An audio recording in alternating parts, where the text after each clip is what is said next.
కడుపు నిండా తినండి అన్నా. తింటానమ్మా తింటాను. ఏంటి సుల్తాన్ పట్టించుకోకుండా వెళ్తుంది? తను గమనించినట్లేదు, ఏదో పనిలో ఉందిగా. ఇప్పుడు హ్యాపీగా వాటేసుకుంటుంది చూడు. అన్న కూర ఏమంటారా? వద్దమ్మా. XYZ. ఏమన్నా? ఏంటి మళ్ళీ కోపం కలుగుస్తుంది? ఏంటి రొమ్మిర్చుకొని ఉంచున్నావు? చూడలేదించు.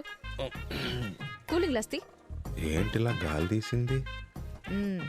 ఓ ఏమండి, ఎంతమందిని మీకోసం కొట్టాను.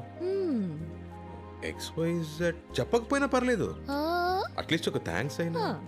అందుకేగా కోడి కూర పెడుతోంది. మెక్కి దొప్పే. పోవే. ఏమన్నా? పోతాను మెక్కుతానా అన్న.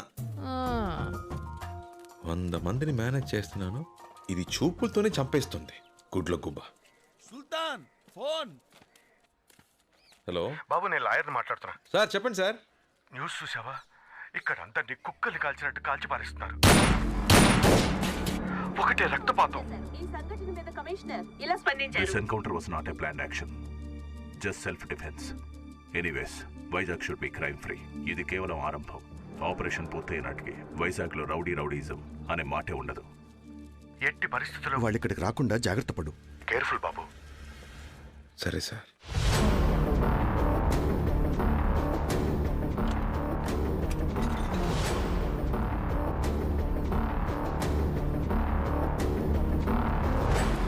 సరే, మేము సాయంత్రం మా ఊరికి బయలుదేరతాం.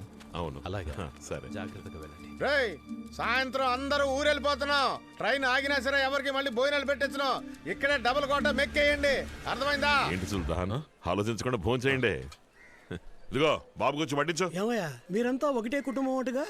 నిజమా? అవును. భోజనాలకే బోలెడంత ఖర్చు అవుతుందేమో. రోజుకు 10 కిలోల బియ్యం మాయమైపోతాయి. ఏంటయ్యా నువ్వు, తినే పువ్వు కూడా లెక్క కడితే ఎలా చెప్పు? మా దగ్గరే గనక మీలాంటి వాళ్ళు 100 మంది ఉంటే చాలు. మేం ప్రతిరోజు 10 ఊళ్ళకు బువ్వ పెట్టగలం తెలుసా? ఎలా పెట్టగలరు? వీళ్ళందరినీ ఏకోజామనే పొలంలోకి దింపి ఒక పక్కనేమో 10 ఎకరాల్లో వంకాయ, బెండకాయ, టమాటా కూరగాయల్ని, ఇంకో పక్కన అరటి తోటని, వీటితో పాటు మిగిలిన భూమిలో వరిని పండిస్తే దిమ్మ తిరిగిపోతుంది. వీళ్ళతోనా జరిగే పని నా తాత? వీళ్ళు వ్యవసాయం రాదు. అరే ఏంటి బాబు అలా అంటావు? సాఫ్ట్వేర్ కుర్రోళ్లే వ్యవసాయం చేయగలేంది, వీళ్ళు చేయలేరా? మీ తాత ముత్తాతలు వ్యవసాయం చేయలేదా ఏంటి? వ్యవసాయం మీ రక్తంలోనే ఉంది బాబు. విత్తనాలు ఎవరు జల్లినా మొలకెత్తుతాయి. హలో హలో హలో, మన ఊరి సమస్య గురించి మాట్లాడడానికి వైజాగ్ వెళ్ళి వీళ్ళ నాన్నగారిని కలిసినప్పుడు మేము రైతులం అని చెప్పగానే ఒక్క పైసా కూడా ఆశించలేదు. నాకు పిడికెడు ధాన్యం ఇవ్వడని చెప్పారంతే. అది ఆయన గొప్పతనం. మనం రైతులం, పిడికెడు ధాన్యం ఏంటి, పండే పంటలో ప్రతి సంవత్సరం సగభాగం ఇచ్చేద్దాం. ఏం బాబు, ఇప్పుడు నీకు సంతోషమేగా? మీరు ఈ రోజే వైజాగ్ వెళ్తున్నారని మీ వాళ్ళు చెప్పారు. వెళ్లే ముందు ఇంకేం కావాలన్నా అడిగి మరీ తీసుకెళ్ళొచ్చు. బస్సు ఇదే మంచి టైము, వెళ్ళి పిల్లలు అడిగేసి ఇల్లు పో. అడుగుతాడు.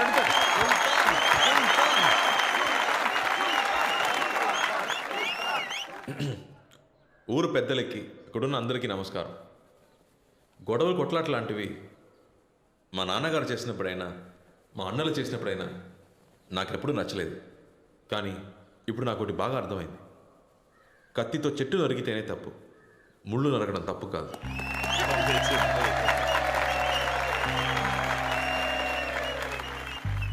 కొన్నేళ్ల క్రితం విజ్ఞానం ఎదగాలి, వ్యవసాయం ఎదగాలని మాట్లాడేవాళ్ళం.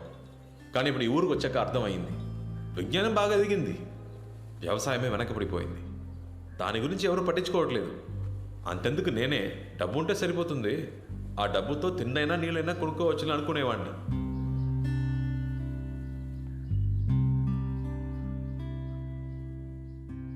కానీ ఇప్పుడు నా ఆలోచన అది కాదు. ఆ కొండ మీద ఎక్కి చూస్తే ఈ ఊరు పచ్చగా కలకల్లాడాలి.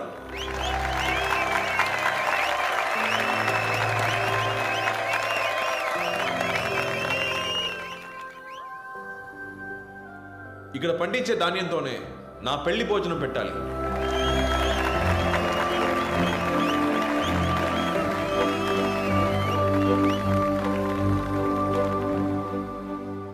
అది పండించేవాడిని నేనే కావాలి. ఏం ప్లాన్ చేస్తున్నాడు అర్థం కావట్లేదు. ఏమంటున్నా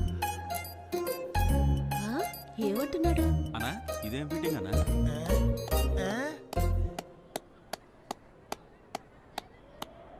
మీకు అర్థం కాలా? సరే, మీకు అర్థమయ్యేలాగే చెప్తాను. నేను నా అన్నలు ఒక 5 నెలలు ఈ ఊళ్ళోనే ఉండి మీ అందరితో కలిసి వ్యవసాయం చేద్దామని నిర్ణయించుకున్నాను. వ్యవసాయమా? బైక్లో ఏమంటున్నారు మైకిల్? వ్యవసాయం చెయ్యాలంట. సంతోషమేగా? ఆ? ఏంటి బాబు ఇది? వ్యవసాయం అంటే మాకేమీ చులకన కాదండి. దిగితే మేమో చేస్తాం.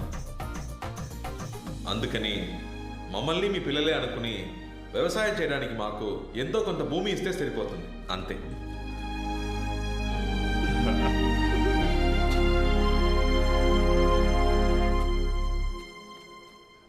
ఊళ్ళో ఆడవాళ్ళు ఉన్నారు, పైగా పెళ్లిడికి వచ్చిన పిల్లలున్నారు. ఈ రౌడీ విధంగా ఊళ్ళోనే ఉండనిస్తే మనం ఎలా ప్రశాంతంగా బతకగలం?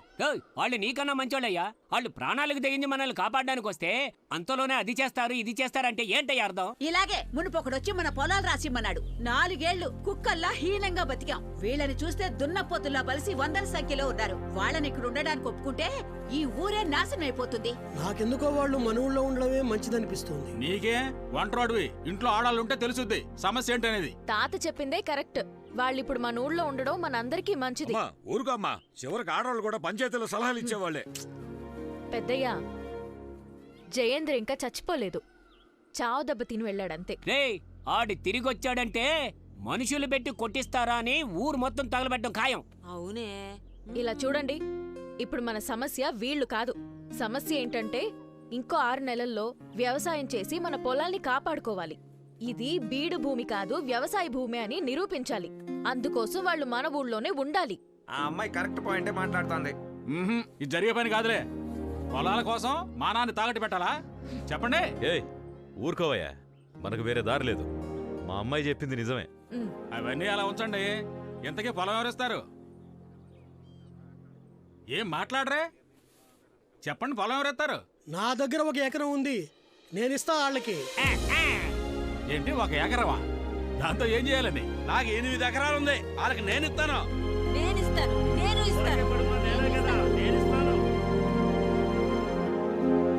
ఇలా చూడు సుల్తాన్, కత్తెత్తి రక్తం చిందించమంటావా? చిందిస్తాం. చెమట చిందించి వ్యవసాయం చేయటం మనకు సెట్టే అవ్వదు. వెళ్ళామా, వేసేసామా, కాలైనా సరే తలైనా సరే జస్ట్ 15 మినిట్స్ పని అయిపోయిందా, బిర్యానీ తిన్నామా, టేక్ రెస్ట్. అది వదిలేసి ఎండనక వాననక ఎందుకు ఈ తిప్పలు చెప్పు. సాంబశివం అన్న, అద్భుతంగా మాట్లాడావు. ఒకసారి ఎట్రా. కంగ్రాచులేషన్స్. వెళ్ళు. సాంబశివం, అన్నంట మర్చిపోయావే. అడిగిన దానికి కరెక్ట్గా సమాధానం చెప్పు, అప్పుడు అన్న కూడా తగిలిస్తా. ఇది చెప్పు, గుమ్మడికాయ తీగకు కాస్తుందా మొక్కకు కాస్తుందా?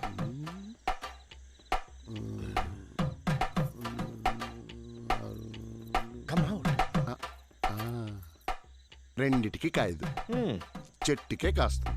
ఎలా చెప్పావు? సుల్తాన్, దొండకాయ, బెండకాయ, వంకాయ ఇవన్నీ చిన్నవి, తీగల మొక్కలు తట్టుకుంటాయి. కానీ గుమ్మడికాయ పెద్దది, తీగల మొక్కలు తట్టుకోలేవు, చెట్టుకే కాస్తుంది. బ్యూటిఫుల్. చెట్టుకి గుమ్మడికాయ. అవును సుల్తాన్, మన చిన్నప్పటి నుంచి తెలియదు. అయితే రక్తం చిందిస్తారు గాని చెవట చిందించరు. తలలు తీసేయడం మీకు ఈజీ, వ్యవసాయం మీకు కష్టం. గుమ్మడికాయ దేనికి కాస్తుంది, ఎలా కాస్తుంది అది మాత్రం తెలియదు. ఇప్పుడు చెప్తున్నా, నేనే పని చెప్పినా చేస్తారని చెప్పారు కదా, ఇంకా మీ పని వ్యవసాయమే. లేదు మా వల్ల కాదు అనేవాళ్ళు మీలో మీకు అలవాటు ఉందిగా, ఓడిపోయిన వాడు గెలిచిన వాడి మాట వినాలని. రండి, వచ్చి నన్ను కొట్టి పడేయండి, ఆ తర్వాత మీ ఇష్టం. బాబు, వాళ్ళెలా మీతో గొడవ పడతా? తొందరపడ కాసి. రేపు పొద్దున 5కి షార్ప్గా అందరు రెడీగా ఉండాలి. మిడ్నైటా? అదే. పో పో పో పో పో.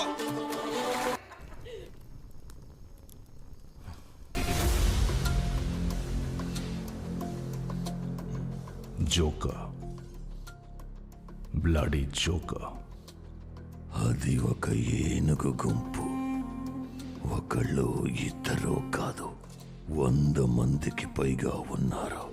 వాళ్ళని కాదని ఒక్కరు కూడా ఆ భూమి మీద కాలు పెట్టలేరు. వాళ్ళ బలం వాడొక్కడు, రావణుడు. 100 తలల రావణుడు. నా సాయం లేకుండా నువ్వు వాళ్ళని ఏమీ పీకలేవురా. ఆ రోజుల్లో పంట పొలాల్ని మాట్లాడుతున్నావుగా, మాట్లాడచావు. ఎందుకు రమ్మందరూ చూస్తారు? సుల్తాన్,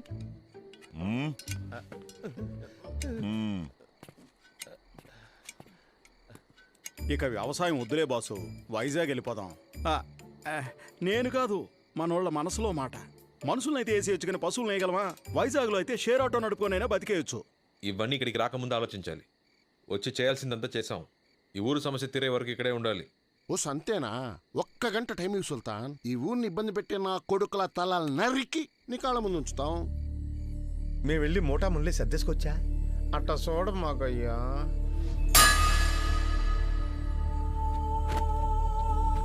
మళ్ళీ మళ్ళీ చెప్పను. నేను చెప్పే వరకు ఇక్కడే ఉండాలి.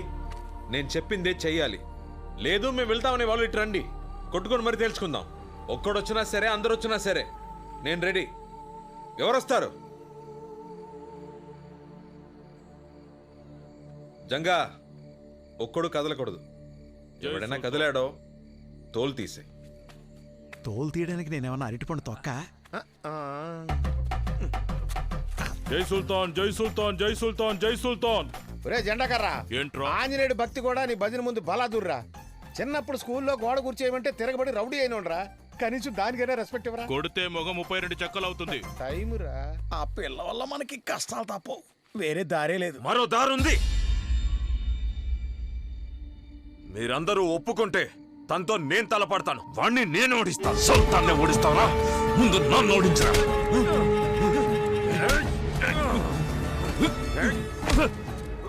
ఆపండ్రా, ఆపని చెప్తున్నాను కదా. ఎందుకు ఇలా గొడవ పడుతున్నారు?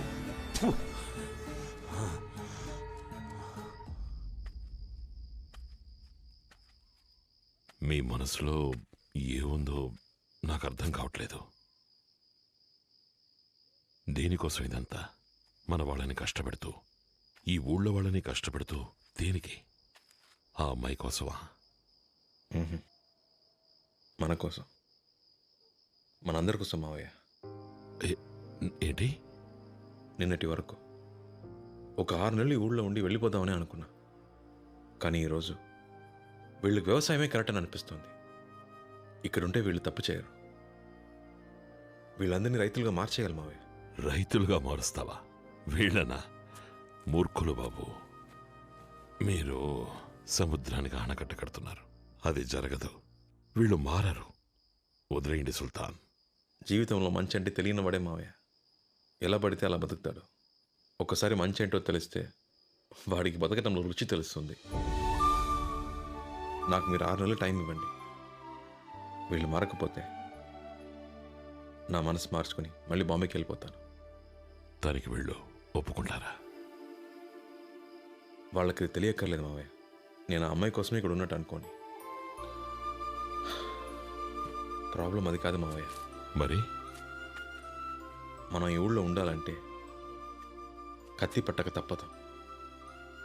వీళ్ళని మార్చాలంటే వీళ్ళు ఇంకెప్పుడు కత్తి పట్టకూడదు. దీనికి పరిష్కారం ఏంటో నాకు తెలియట్లేదు.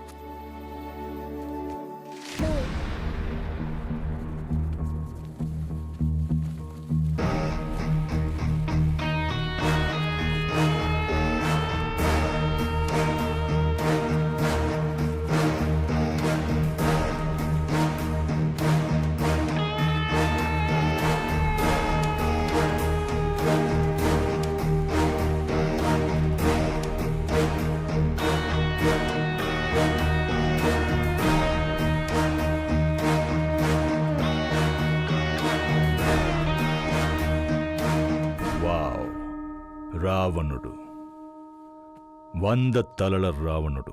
జయేంద్ర చెప్పాడు, అప్పుడు నమ్మలేదు, ఇప్పుడు నమ్ముతున్నాను. నేను రావణుడినే, కానీ నాకు ఒకటే తల. But that's okay. డబ్బులిస్తే 100 ఏంటి, 1000 తలలు కూడా మనకి మొలుస్తాయి. So money matters. ఈ ఊరు నీకు ఏమిచ్చుంటుంది దానికన్నా నేనెక్కువ ఇస్తాను. ఈ సెకండ్ నుంచి నువ్వు, నీ రౌడీలు నా కింద పనిచేయాలి. ఈ మట్టిలో ఓ చిన్న మొలక కూడా రాకూడదు. వీళ్ళు రౌడీలు కాదు, నా అన్నలు. సరే, నీకు ఏం కావాలన్నా నేనిస్తాను. ఈ భూమి, ఆ కొండ నాకు కావాలి. నువ్వు నా కింద పనిచేయి.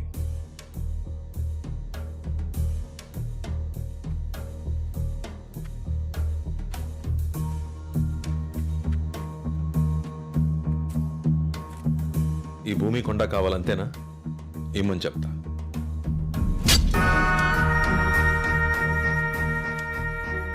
ఆరు అడుగులు సరిపోతుందా? బలం ఉంది కదా అని శత్రువుల్ని పెంచుకోకు.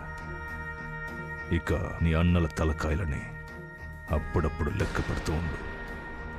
నెక్స్ట్ టైం నేను ఇలా ఓపిగ్గా మాట్లాడు.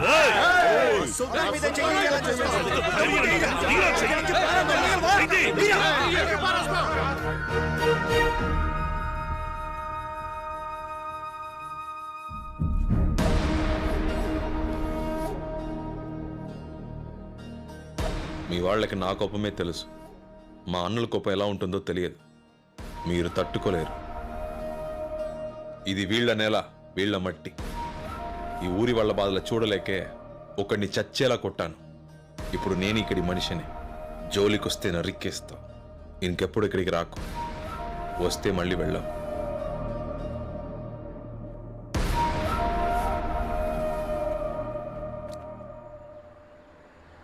చాలా ఎక్కువ మాట్లాడాడు సార్. 100 మంది వాడు వెనకాలన్నారన్న ధైర్యంతో ముందు వాళ్ళని లేపేయాలి సార్. 100 మంది వాడి వెనకాల లేరు. 100 మంది ముందు వాడున్నాడు.